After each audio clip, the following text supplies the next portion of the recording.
remember being in high school and watching Voddie Baucham videos, his sermons, and listening to the things that he would say about, just what our relationship as Christians should be in, to our country and to the world, and how we are to be in the world, not of the world. Of course, these are biblical concepts, but to have a man among us who are boldly preaching the Bible unapologetically was very inspiring for me as a young man, especially as someone who grew up in church.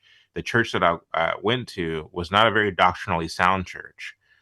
And it's interesting because I went to an all black church, and to the extent that I would hear sound doctrine, to the extent that I would hear sermons that were coherent, it was typically from white men, which I was always fascinated by that. Why is that?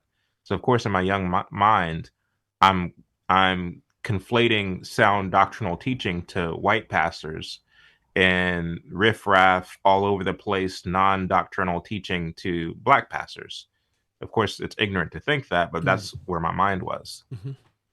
But then when I heard Voddie Baucham, here was a man who had, it was a heavily melanated man who preached sound doctrine, who preached from the authority of the scriptures, and did so with boldness.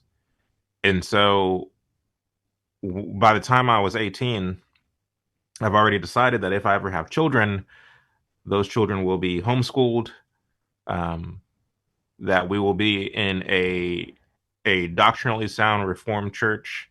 These are the things that I had believed by the time I was 18 as a result of many of the teachings of Dr. Voddie Baucham.